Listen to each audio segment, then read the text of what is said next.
en especial la del consejero presidente, el doctor Lorenzo Córdoba. Él fue asesor del consejero presidente José Woldenberg de 1996 al 2003. En diciembre del 2011 fue nombrado consejero electoral del IFE y el 3 de abril del 2014 fue designado junto con los demás consejeros electorales y otros 7 consejeros por la Cámara de Diputados, consejeros electorales del INE. El maestro Marco Antonio Baños fue jefe del Departamento de Estudios Políticos en la Dirección General del Desarrollo Político de la SEGOV. Él ha trabajado en el IFE desde su fundación. Fue nombrado consejero electoral para el periodo 2008-2016. El doctor Ciro Murayama fue asesor del consejero presidente del IFE, José Woldenberg, de 1996 al 2003. Fue nombrado consejero electoral también el 3 de abril del 2014. El maestro Arturo Sánchez fue titular de la Dirección Ejecutiva de Prerrogativas y Partidos Políticos de 1996 a 2003. Fue electo consejero electoral para el periodo 2003-2010. Además, nos acompaña el doctor Eric Magar, del Departamento de Ciencia Política, quien moderará esta plática.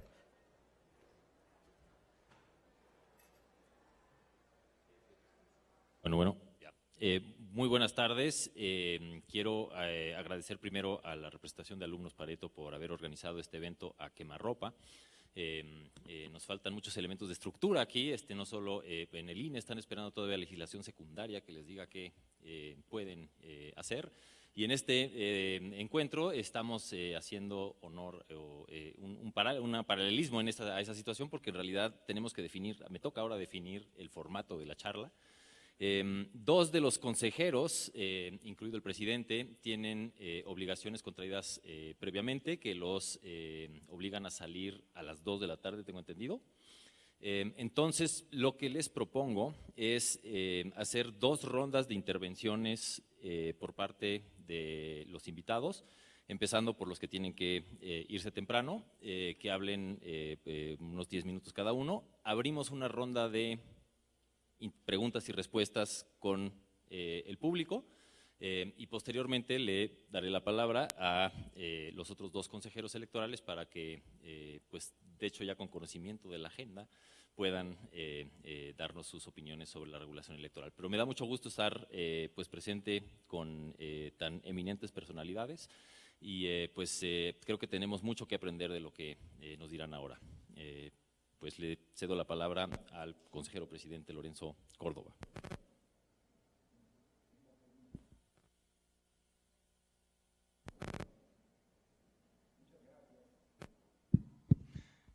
La verdad es un placer, Eric, gracias por la presentación. Quiero comenzar, como es obligado, agradeciendo también a la representación de alumnos de Ciencia Política, a la Pareto, por la invitación y sobre todo porque me permite refrendar, perdonen que empiece así, algo que desde hace 2 años y ya algunos meses, casi 2 años y medio, he procurado no olvidar. Ya se mencionaba que fue cuando fue designado consejero del Instituto Federal Electoral, y es que soy un académico, así que la verdad estos espacios de reflexión con estudiantes en una sede académica sobre los temas, por supuesto, a los que uno se dedica y se dedicaba incluso antes de ocupar un cargo público, son una verdadera bocanada de aire fresco. Eso a pesar de que, bueno, esto es prácticamente como la edición o reedición de un diálogo en el Consejo General, con la ventaja de que no tenemos el cronómetro que nos marca el término de las intervenciones, pero sí tenemos a Eric que va draconianamente interrumpirnos cuando sea necesario. Dicho eso, y de veras con una disculpa por tener que retirarme junto con Ciro Murayama en una media hora, en unos minutos, digamos, permítame hacer algunas reflexiones de carácter, si se quiere, preliminar, hablar de los retos del INE como en un contexto en el que, como ya anticipaba Eric, todavía no tenemos muy claro de hasta dónde llegarán nuestras atribuciones, o más bien, cómo se tendrán que ejercer las atribuciones del Instituto Nacional Electoral digamos, por supuesto, definidas en sus líneas generales en la Constitución, porque no hay legislación secundaria aún. Tal vez, si nos vamos a reunir en un par de semanas, el tipo de retos podrá afinarse o redefinirse sin lugar a dudas respecto de lo que hoy podemos anticipar. Creo que nos obliga de alguna manera a hacer reflexiones, si se quiere, más genéricas o que por lo menos trasciendan una coyuntura todavía no definida, que es la que tendremos, respecto de la que tenemos plena claridad cuando tengamos la legislación secundaria. En todo caso, lo que sí podemos anticipar es que los desafíos que enfrentará el Instituto Nacional Electoral luego de su creación a partir de la reforma constitucional no son pocos y, digamos, repiten una historia que es la que ha vivido la institucionalidad electoral a lo largo de más de 2 décadas. Desde el momento de su creación en 1990, el Instituto Federal Electoral, reforma tras reforma, ha venido redimensionando los desafíos que ha debido encontrar. Es una institución que, si se analiza, pero aquí están expertos, profesores expertos, sus profesores que han dado en buena medida cuenta del análisis de la evolución de las instituciones electorales. Si se analiza la historia del IFE a partir de las distintas elecciones, encontraremos que hoy la autoridad electoral, o incluso hasta hace un mes antes del nacimiento del INE, el IFE, por supuesto que seguía cumpliendo las funciones esenciales que tuvo originalmente, pero sin duda desarrollaba una serie de atribuciones radicalmente mayores y muy distintas a las que en esencia cumplía solamente. La autoridad electoral hoy es una autoridad atípica si se le ve a nivel internacional y a nivel comparado, porque no es solamente la autoridad encargada de organizar los procesos electorales, sino también tiene que cumplir el rol de dirimir los conflictos políticos, tiene que cumplir el rol de garantizar las prerrogativas de los propios partidos políticos, tiene el rol además de, en consecuencia de lo anterior, de tener que vigilar que el modelo, el complejo y ambicioso modelo de comunicación política instrumentado en la reforma de 2007-2008, centrado en la prohibición de la compra de publicidad, sea efectivamente cumplido, no solamente por los concesionarios de la radio y la televisión, sino también por distintos actores políticos como gobernadores, en fin, los servidores públicos e incluso particulares. Es decir, es una autoridad electoral hoy que por mucho realiza funciones que trascienden o que van más allá de lo estrictamente electoral.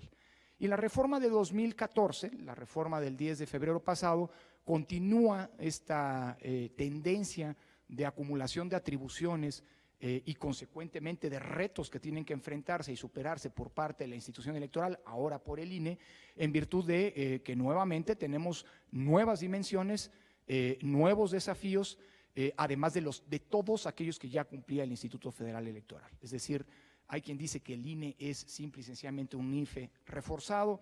En realidad creo que las nuevas atribuciones le dan un carácter propiamente nacional y ya no solamente restringido a la competencia federal como ocurría con el otrora con el IFE.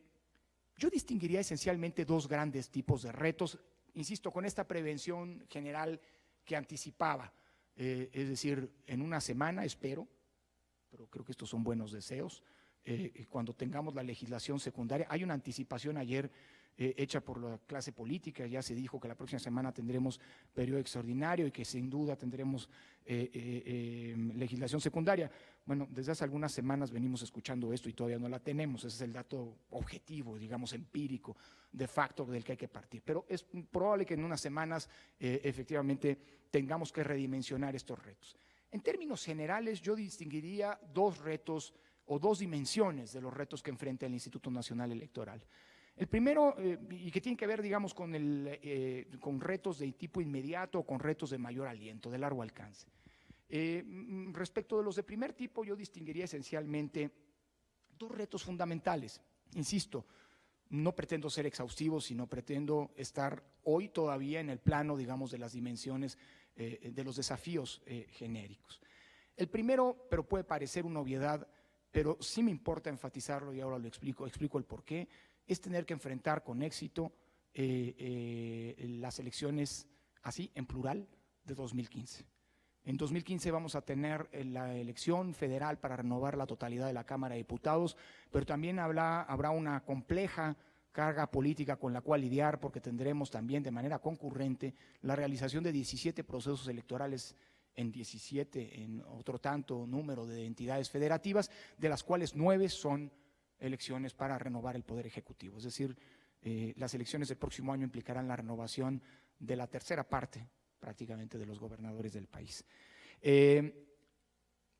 Y las elecciones, y digo que es un reto, porque las elecciones todas, algunas más delicadas políticamente hablando, como las que vendrán, otras menos, pero todas las elecciones son pruebas del ácido del sistema electoral. Y por sistema electoral estoy pensando en el conjunto de normas, en el conjunto de procedimientos y en la institucionalidad electoral. En 2015, sí, lo digo sin medias tintas, el sistema electoral está, como ocurre cada 3 años, hay que decirlo, puesto a prueba.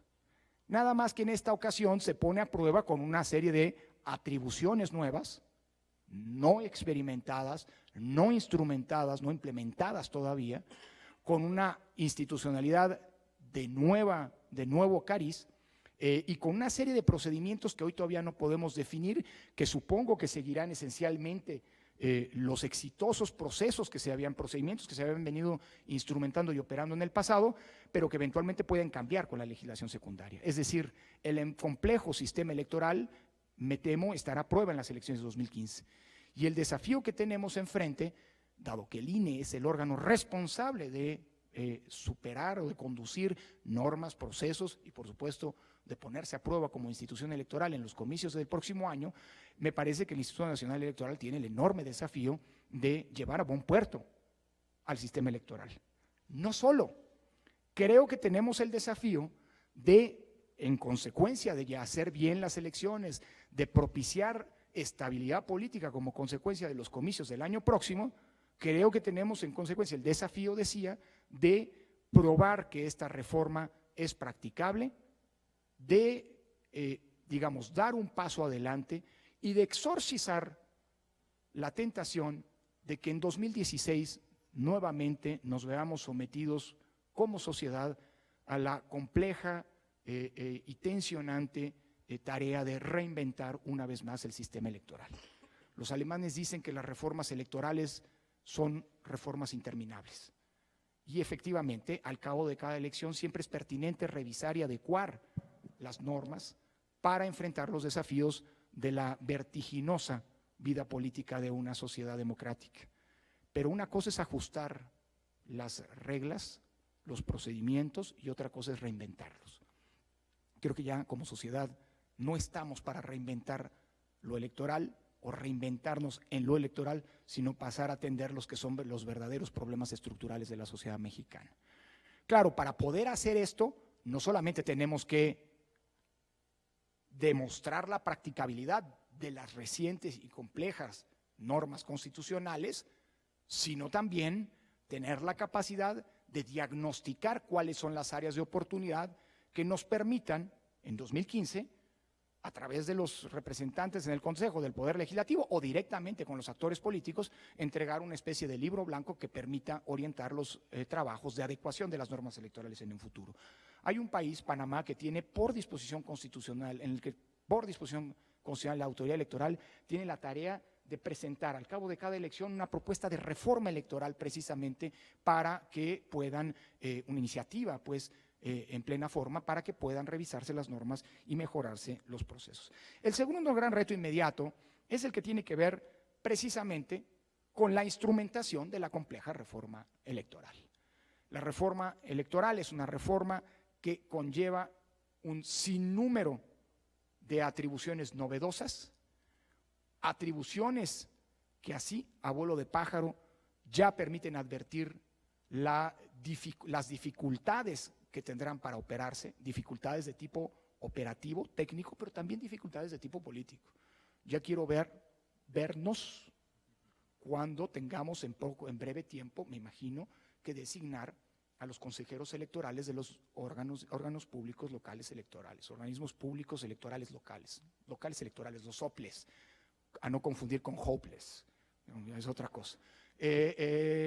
Digamos, me temo, si son ciertas las premisas que justificaron la reforma electoral, que vamos a enfrentar algún tipo de presiones y algún tipo de intereses al momento de hacer estas designaciones. Así que el tipo de desafíos de instrumentación no son solamente técnicos operativos, sino también, me temo, de una enorme complejidad política. Afortunadamente, la experiencia nos enseña que no es, justo por lo que mencionaba al inicio de esta breve intervención, nos enseña que no es la primera vez que la autoridad electoral tiene que enfrentar un proceso de instrumentación de gran calado. Bueno, la reforma que he mencionado, la última, la previa a esta, pues, la reforma 2007-2008, fue una reforma, por cierto, en virtud de haber afectado gravemente muchos intereses, propició una retórica discursiva que acusaba de su impracticabilidad. Hay muchos que apostaron a que la reforma fracasara, y de ahí la responsabilidad de la autoridad electoral en la tarea de implementación, de instrumentación de dicha reforma, de hacerla funcionar. De alguna manera, a toro pasado, podemos ver en retrospectiva que esa reforma fue instrumentada exitosamente por el Instituto Federal Electoral en su momento. Hoy, con el bagaje acumulado, con la experiencia institucional, creo que tenemos un buen cimiento, una buena base para cumplir exitosamente con este desafío de instrumentar esta reforma, que tiene una complejidad distinta, pero que sin duda, insisto, tiene que ser llevada a buen puerto, tiene que ser por parte del INE constatada su practicabilidad y, déjeme decirlo también, su utilidad en la lógica de consolidación del sistema político. Los retos a largo plazo, por el contrario, y me permito solamente señalar 3, creo que pasan en primer lugar por lograr consolidar al Instituto Nacional Electoral, esta nueva institución, así como lo fue en su momento el Instituto Federal Electoral, como el nuevo pilar, como la nueva ancla de estabilidad política en el país. Sé que ha habido críticas al sistema electoral. Soy consciente de las críticas que en su momento se hicieron al Instituto Federal Electoral. Estoy consciente también del déficit de credibilidad que, sobre todo en algunos momentos terminantes, como en el año de el año 2006 e incluso en menor medida en el año 2012, se hicieron y afectaron, mermaron la credibilidad de estas instituciones. Pero al final del día, lo que sí me queda claro es que la apuesta iniciada a principios de la década de los 90 por una nueva institucionalidad, por un nuevo sistema electoral, es, en retrospectiva, una apuesta exitosa que ha permitido y sigue permitiendo la recreación pacífica y la convivencia pacífica de la pluralidad política en nuestro país. Creo que ese es el gran desafío que como INE tenemos a futuro. Que el INE siga siendo un elemento de, digamos, la base de la estabilidad de una sociedad, de estabilidad política, de una sociedad cada vez más compleja, cada vez más diversa, pero también, y probablemente por ello, cada vez más democrática. De no hacerlo, de no lograr consolidarnos en este sentido, creo que estaríamos contribuyendo a los riesgos, a acentuar los riesgos que todo sistema democrático corre, es decir, el riesgo de la regresión autoritaria. Y déjenme decirlo así, y perdón el coloquialismo, el horno hoy en este país no está para bollos. Existen un sinnúmero de condiciones medioambientales, de contexto, que pueden alimentar casi natural e instintivamente, y si no, pregúntenle a alumnos de ciencia política, perdón, vengo de una escuela medio peleada con el rational choice, pero bueno, más clasicista, no quiero ser provocador aquí, si no, pregúntenle al viejo Thomas Hobbes lo que significa un contexto de inseguridad en términos de del estímulo a la renuncia de los derechos por parte de los ciudadanos en busca de seguridad. Creo que el contexto es un contexto complicado, creo que es una sociedad, la nuestra, en donde existen un sinnúmero de pulsiones autoritarias, y creo precisamente por ello, para inocular, para continuar con esta lógica de refractariedad de esas pulsiones, que el Instituto Nacional Electoral tiene que contribuir constituyéndose un ancla de estabilidad política. El segundo gran desafío a largo plazo, y voy mucho más rápido, pues estoy abusando con el tiempo, es el que tiene que ver con la construcción de la confianza. Déjenme decirlo así, este es el desafío permanente de toda autoridad electoral, más todavía en un país en donde parece que el síndrome de la desconfianza está profundamente acentuado, arraigado en el DNA de los mexicanos. La feria de las desconfianzas a la que en 1994 Carpizo se refería, creo que hoy no está exorcizada. Creo que hoy sigue permeando y sigue siendo, déjenme decirlo así, el azote de las instituciones electorales. Y por ende el gran desafío. ¿Cómo construir confianza? Bueno, creo que una nueva institución no puede partir de exigir o de pedir un cheque en blanco. La confianza, como decía Woldenberg antaño, es un proceso lento, gradual, difícil, en el que se avanza micra a micra. Pero el fenómeno inverso, el de la pérdida de confianza, es un fenómeno que ocurre de golpe y en el que los retrocesos se miden en kilómetros. Creo que lo que hoy tenemos enfrente es tener que construir, insisto, sin pedir cheques en blanco, con la realización continuada de actos que inyecten, que demuestren, diga, la autonomía de la autoridad electoral. Creo que hay que exorcizar, por cierto, aquí está Eric, aquí está Federico, tenemos que exorcizar, porque sé que vamos a ser escrutados y van a escribir sobre nosotros. Tenemos que acabar de exorcizar esta lógica de que el comportamiento de los consejeros electorales se debe a la propuesta política que les subyace. O sea, aquí tenemos que la autonomía se constata con actos permanentes, la independencia se constata con actos permanentes, escrutables y sobre todo con un compromiso permanente con la legalidad. Y eso implica, en la lógica de construcción de confianza, el desafío de lograr convertir al INE en hay una disputa interna que no voy a contar por no perder tiempo aquí con Marco, en una entidad con una enorme capacidad pedagógica. Es decir, con la capacidad de poder explicar en términos claros, sencillos y permanentemente a una sociedad ávida de información y crítica, la razón de todas y cada una de nuestras decisiones y sobre todo de todos y cada uno de los procesos en ocasiones que son técnicamente muy complejos y que tienen que aparecer diáfanos, claramente explicados, permanentemente explicados a la sociedad. Creo que esa es la base fundamental de la construcción de la confianza en la autoridad electoral. El último tema, pero sobre el que solamente dejo un enunciado, es el tema de la educación cívica. Este es un tema como gran desafío, pero aquí, digamos, no voy a abundar mucho, porque creo que este no es un desafío del Instituto Nacional Electoral, sino un desafío del Estado mexicano. Digo solamente esto: a lo largo de más de 2 décadas, todavía no hemos logrado construir una auténtica política pública, es decir, una política de Estado que conduzca los, sin duda, bienaventurados, bienvenidos, pero todavía aislados y cortoplacistas esfuerzos por construir una sociedad cada vez más, como suele decirse, consciente y empoderada de sus derechos, entre ellos de los derechos políticos. Insisto, ese es un desafío del Estado mexicano, pero creo que el INE está llamado a ser o a tener un rol protagónico en la construcción de esto, de lo que en buena medida depende la recreación y la consolidación de nuestro sistema democrático. Muchísimas gracias.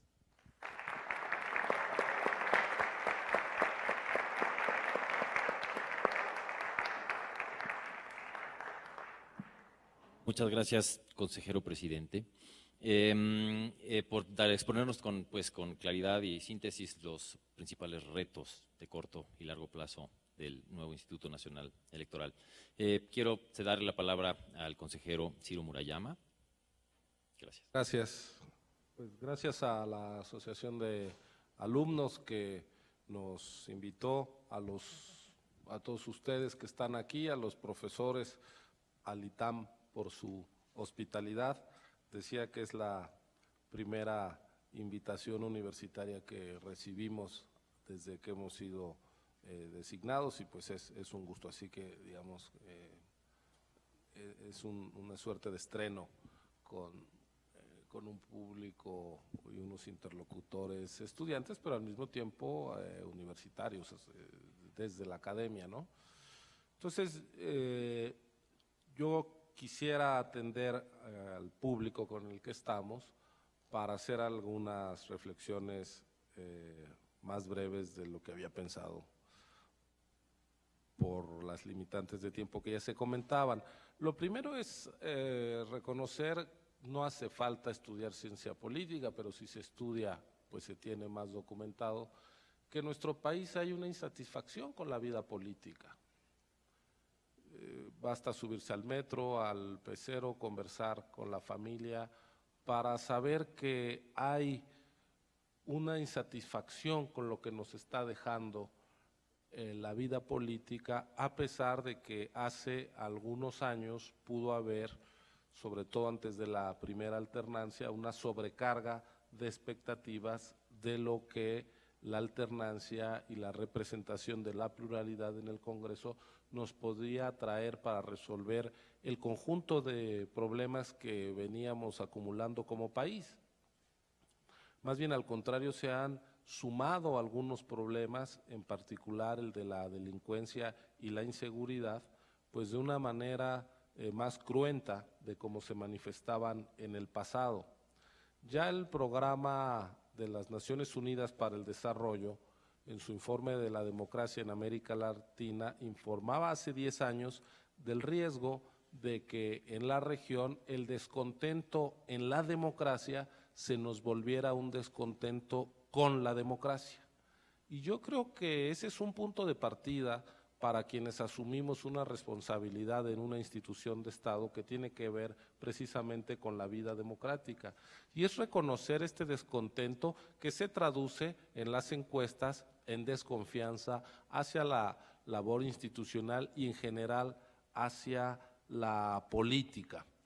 Pero aún en este, o precisamente en este contexto de insatisfacción muy generalizado, no debemos minusvaluar los avances que hemos tenido en materia democrática y política como sociedad.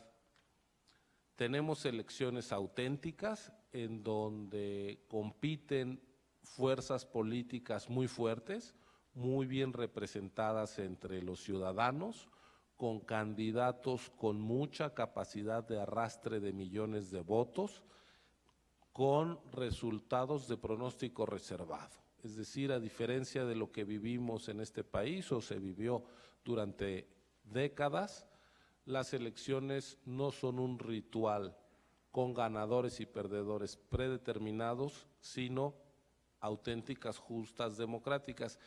Y el hecho de que se sepa que un gobierno puede irse por el mandato de los votos o alguien puede quedarse si hizo bien su trabajo, porque, en este caso el partido, al no haber reelección, porque los ciudadanos reconocen buena labor y que la oposición tenga, las oposiciones en plural, tengan un horizonte de que pueden llegar a ser gobierno, es un componente indispensable que oxigena la vida política democrática y que nos asegura que la vida, la convivencia política en este país siga siendo pacífica. Si a todos los problemas medioambientales que ya señalaba Lorenzo Córdoba le añadiéramos el colapso de una vida política que se puede renovar gracias al voto y a la decisión de los ciudadanos, iríamos a una negra noche, para no calificarla además. Entonces es muy importante mantener esto abierto. Por supuesto que hay muchos otros retos, desde mi perspectiva, la pobreza extrema y la desigualdad insultante, ahí están. Y por supuesto, la debilidad del Estado de Derecho. Pero ninguno de estos problemas van a ser resueltos a través de atajos o prescindiendo de elecciones auténticas, elecciones libres. Y esa es nuestra misión y la misión del INE. Decía, con frecuencia oímos que se dice, es que en México tenemos una democracia electoral, pero pues mira, hay corrupción, pero mira, siempre están… Bueno, a ver, recordemos a Carlos Pereira. La democracia siempre es política, es formal, es representativa y es pluralista. No hay una sola democracia en el mundo que no sea política y electoral. Y no hay avances en materia de equidad social, económica, no hay, digamos, democracias más sustantivas que no sean antes democracia electoral. Cuando hemos querido o se ha querido llegar al paraíso sin libertades, eso se vuelve una pesadilla. Ahí está toda la historia soviética y en nuestro continente hay algunos ejemplos. Entonces no minusvaluemos la importancia de las elecciones libres y ese es nuestro trabajo. Ahora, para que las elecciones sean auténticas no basta, como al principio de los años 90, con asegurar la parte procedimental del voto, que claro que en ese momento era necesario porque antes, ustedes son muy jóvenes, pero ahí están las hemerotecas y las bibliotecas, pues incluso el propio padrón de votantes era manipulado desde el poder y entonces se excluía artificialmente a ciudadanos de carne y hueso y aparecían votando pues ciudadanos ficticios o que habían fallecido. Bueno, hubo que construir desde cero el padrón electoral como la pieza clave para empezar a edificar la confianza. Cuando logramos que los votos contaran y se contaran, naturalmente fuimos yendo hacia otros problemas complejos de la vida político-electoral que tienen que ver con las condiciones de la competencia. Y fue necesario entonces, con una reforma constitucional en 1996, equilibrar el terreno de juego en términos de los recursos que recibían los partidos. Fue muy criticado que recibieran recursos tan generosos los actores políticos, pero después de esa reforma de 96, en 1997 es cuando por primera vez el presidente de México perdió el control a través de su partido de la Cámara de Diputados y no lo ha vuelto a recuperar. Es decir, es cuando el Congreso empezó a hacer su papel de equilibrio de poder al presidente. Y eso pasó después también en el Senado a partir del 2000 y son fenómenos que se siguen repitiendo. Entonces, este tema de las condiciones de la competencia es cada vez más complejo y si ustedes ven dónde han estado las impugnaciones, a dónde se ha movido, digamos, la manzana de la discordia electoral, es precisamente al tema de las condiciones de la competencia, el dinero y los medios de comunicación. Y ahí tenemos que ser muy cuidadosos y voy a nuestras responsabilidades. Hoy se ha metido a la Constitución, vamos a ver cómo aterriza en la ley, causales de nulidad de las elecciones por rebase de topes de campaña o mal uso de los medios de comunicación electrónica.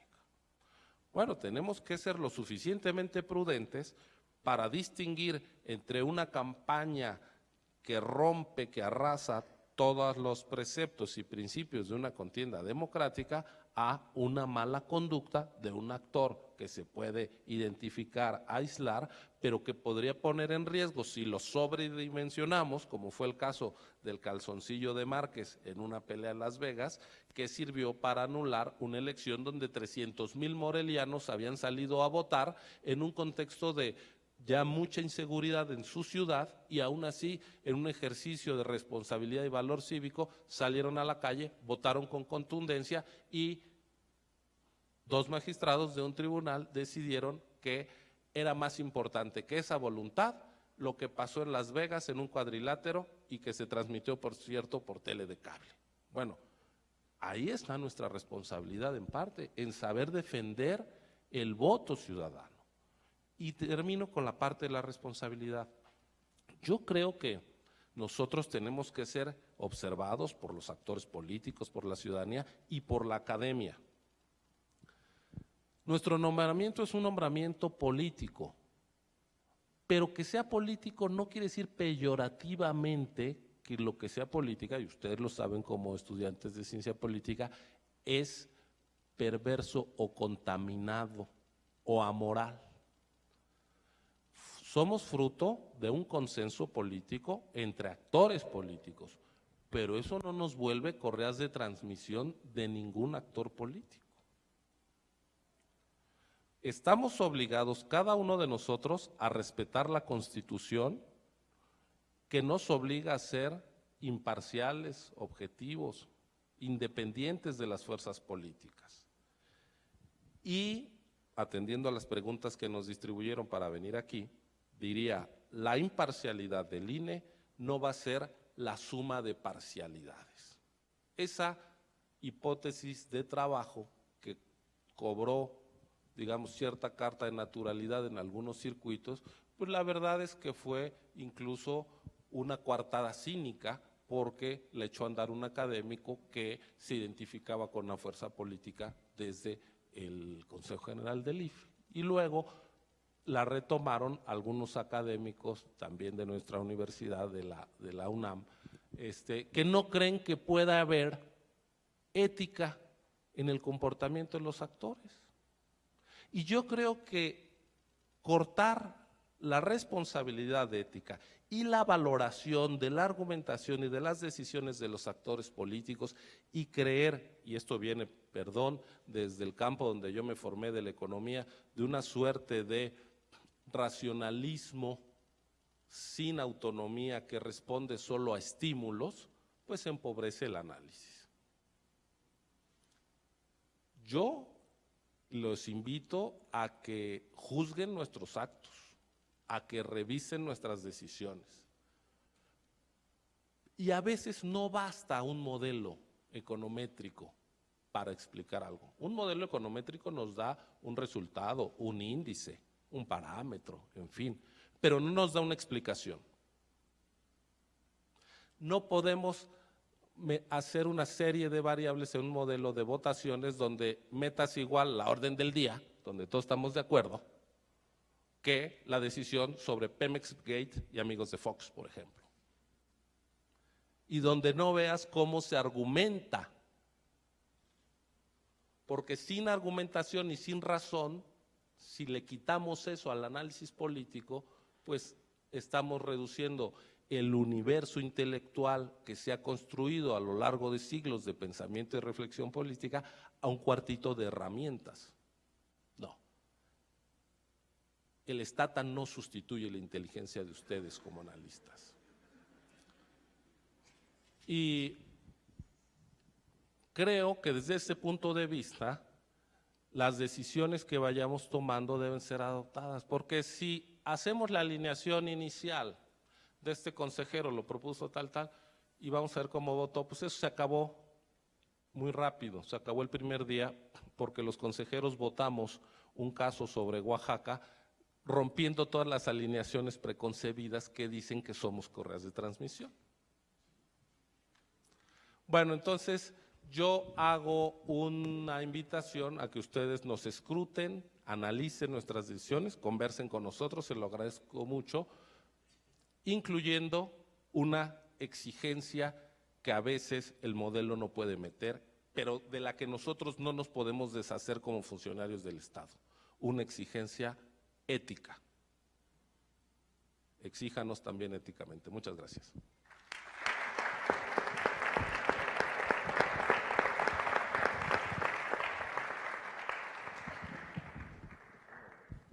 Muchas gracias, consejero Murayama. De hecho, su intervención me recuerda una plática que tuve con Alonso Lujambio hace un tiempo, en donde pues, nos reclamaba en cierta forma las injusticias que nosotros académicos cometemos con los actores políticos por justamente caer en reduccionismos y generalizar a partir de simplificaciones de mucha índole. Y bueno, pues creo que es importante recuperar la responsabilidad, reconocer la responsabilidad de los actores, de los árbitros electorales ante pues esta necesidad de mantener viva la credibilidad del árbitro y acrecentarla. Son las casi 2 de la tarde, nos tienen que salir. Bueno, entonces seguimos con el formato que propuse originalmente. Va a ser un formato peculiar, vamos a abrir a unas cuantas y reducidas, y les pido por favor puntuales preguntas para los consejeros y después retomaremos las exposiciones de los otros 2 consejeros electorales.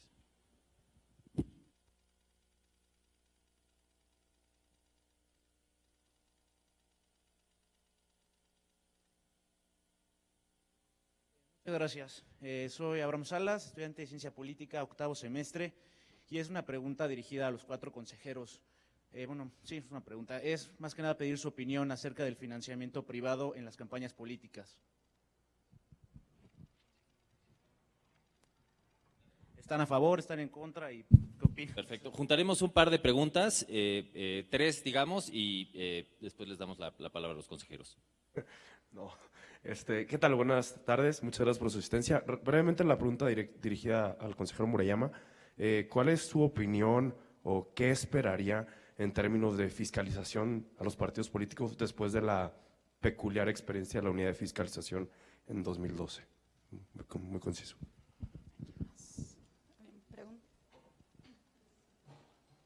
Buenas tardes, Rodrigo Campo, egresado de Ciencia Política. Y mi pregunta es una duda muy genuina. ¿Qué papel está jugando el INE y, por supuesto, sus consejeros en la formulación de la legislación secundaria de la reforma? Esto partiendo de la premisa de que el INE y sus consejeros pues tienen un bagaje, un conocimiento técnico electoral pues muy especializado, y también ¿qué papel podrá jugar el INE para la armonización legislativa de los estados, que entiendo que ahorita es uno de los principales retos, y de qué manera o qué tan vinculantes podrán ser las recomendaciones del INE en esta misma materia? Gracias. Lo dejamos en 3 preguntas por ahora. Voy yo para que te despidas, nos despidas, consejero presidente. Me voy a concentrar en las preguntas que tienen que ver con el financiamiento. En México tenemos un modelo desde 96 que da preeminencia a los recursos públicos sobre los privados. ¿Esto con qué idea? Garantizar que los partidos que son en la Constitución entidades de interés público no dependan de recursos privados para subsistir, que estos recursos se distribuyan de manera más o menos equitativa y que se conozca el origen de esos recursos. Pero no se cierra la puerta al financiamiento privado porque se entiende que el ciudadano, el simpatizante interesado en política puede no solo apoyar con su voto o su tiempo a una organización, sino eventualmente hacerle aportaciones. Yo creo que ese modelo ha funcionado, está bien, y me parece que en un país con las asimetrías económicas del nuestro y con la concentración de recursos en algunas manos, no sería bueno romper este esquema e irnos a modelos como el norteamericano, donde al final el grueso de los recursos que usan los actores políticos provienen de fuentes privadas. Pero no limitaría esa posibilidad. Creo que nos ha funcionado el dejar abierta la puerta al dinero privado, poniendo, eso sí, topes a las aportaciones y haciendo público quién es el donante, ¿no? Y ese es un ejercicio además de transparencia que me parece vale la pena preservar. Ahora se está discutiendo si las aportaciones de los militantes pueden o no ser consideradas privadas, pues yo creo que ese recurso al venir de particulares por simpatizantes que sean de un partido, hay que registrarlo como tal, porque si no es público, pues necesariamente viene de otro lado, es privado y así aquí. Sobre la fiscalización es importante para asegurar que todo este diseño de condiciones equitativas de la competencia y de no intromisión de dinero ilícito o francamente delincuencial se asegure. O sea, la tarea de fiscalización es nuestra garantía de que el dinero que fluye a la política viene donde debe venir y va donde debe ir. Siempre habrá una tensión entre dinero y democracia. Los partidos necesitan y los candidatos de recursos, y más vale que vengan que esté bien etiquetado y que salga de parte del financiamiento público, porque si no lo van a encontrar en algún otro lado. Como esa necesidad no la vamos a conjurar, más vale resolverla.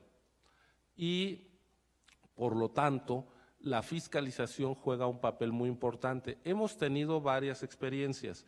Primero fue una comisión del Consejo General, su profesor Arturo Sánchez era el secretario de esa comisión cuando era director de prerrogativas y partidos políticos del IFE. Luego se creó una unidad de fiscalización con la idea de que no fueran los consejeros los que estuvieran ahí participando en el diseño, en las pesquisas. Hoy se devuelve al Consejo General. Yo creo que lo importante es, sobre todo, mantener el principio de que en materia de dinero, para decirlo coloquialmente, los actores políticos tienen cero derecho a la intimidad. Y gracias a que ya está en la Constitución que no se puede oponer el secreto bancario, fiduciario y fiscal a la autoridad electoral, eso se han podido superar barreras que en el pasado obstaculizaron, volvieron lentos procesos de investigación, en particular Pemex Gate y amigos de Fox aún más.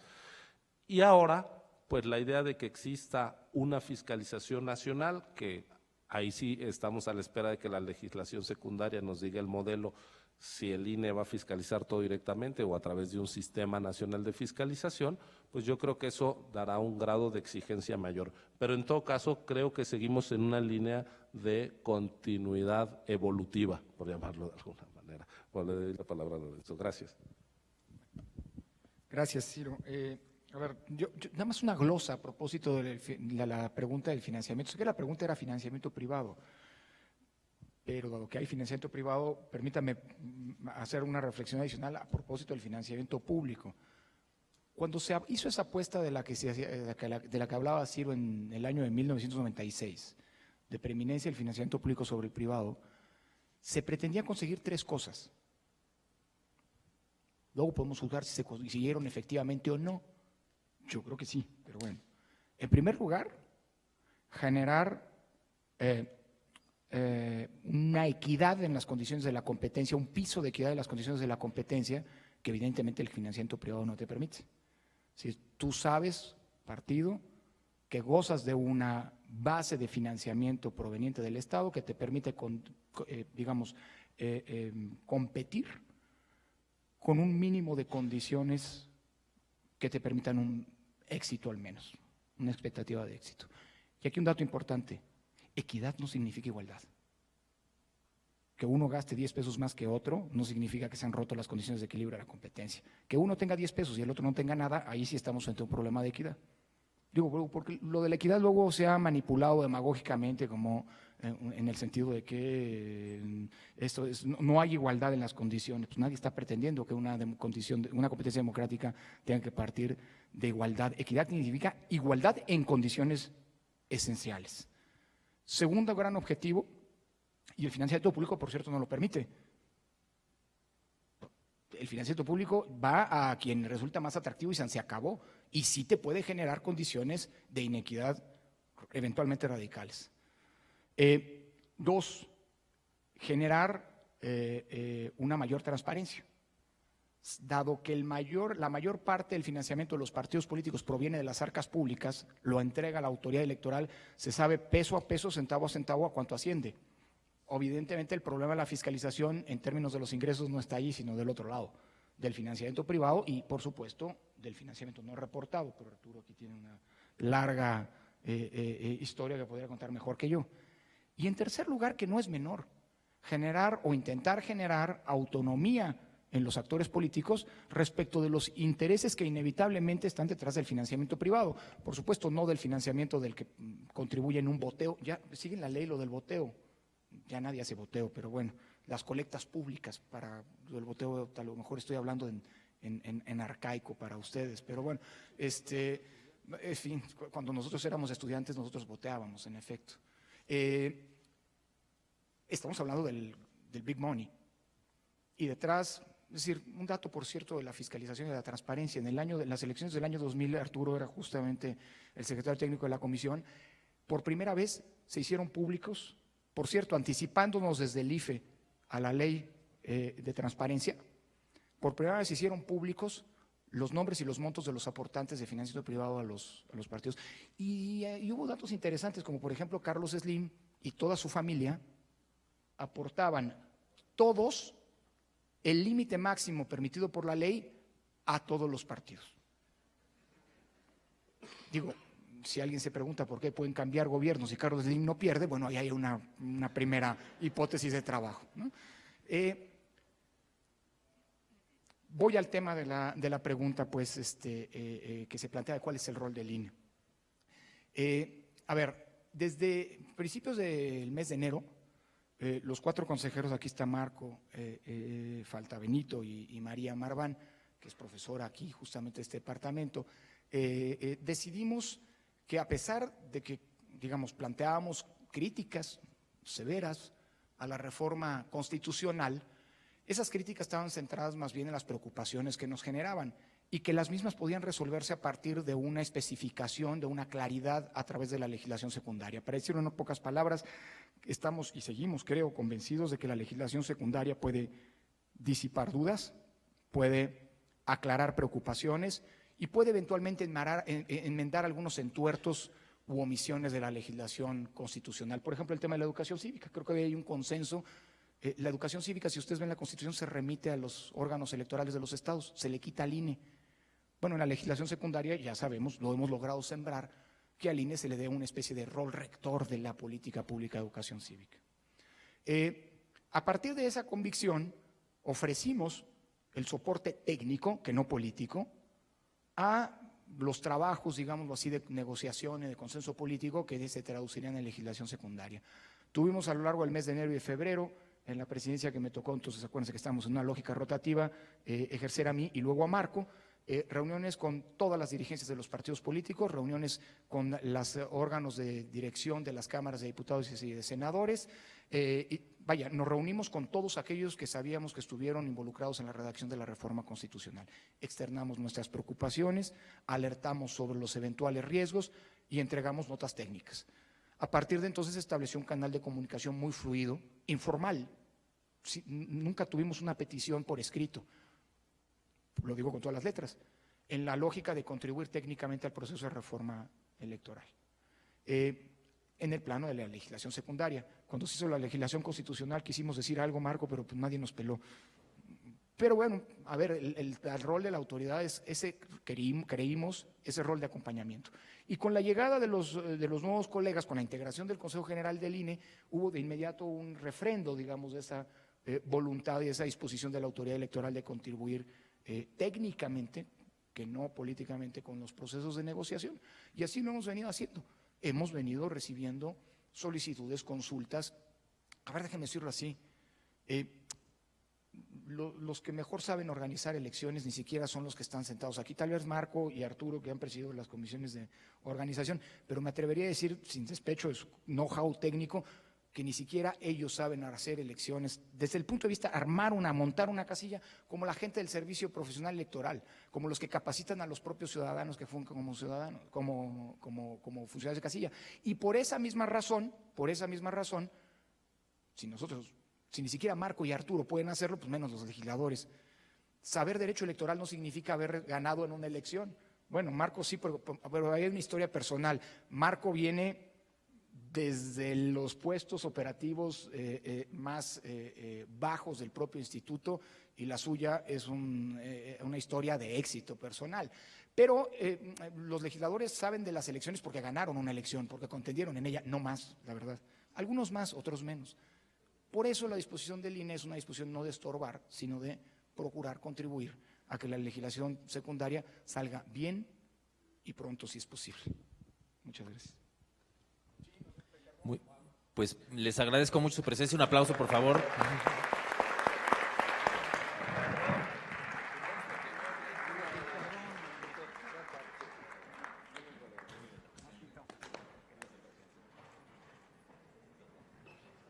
Bueno, pues seguimos con nuestro peculiar formato. Igual deberíamos de… Bueno, ¿nos quedamos sentados así o prefieren nos reacomodamos? Sí, por favor, aquí porque si nos quedamos, perdimos el lado izquierdo de la sala de su perspectiva. Bueno, pues quisiera seguir ahora con las presentaciones, las exposiciones por parte de los consejeros y darle la palabra al consejero Marco Antonio Baños.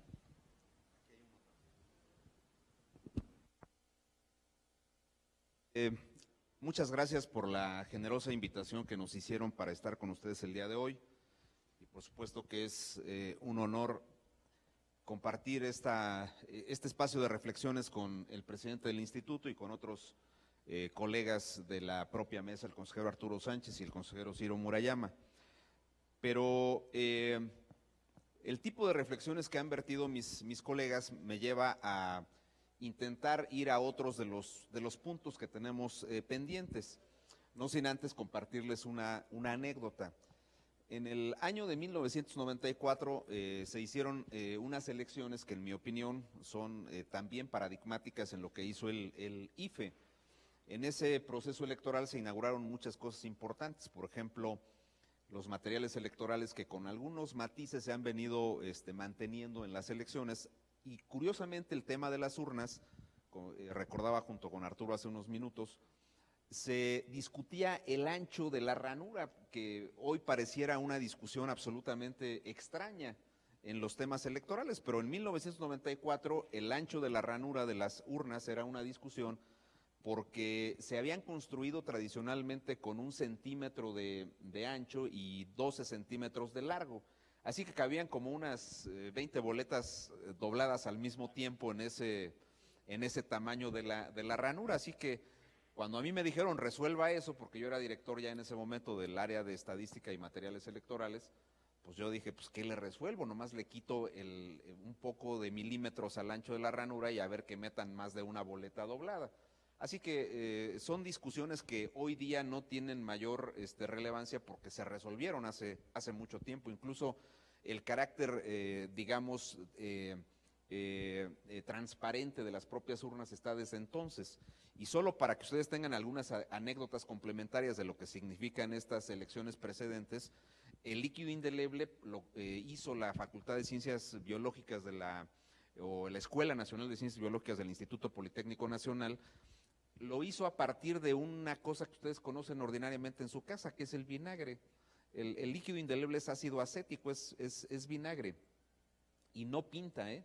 Quien diga que eso pinta está diciendo una imprecisión, eso quema.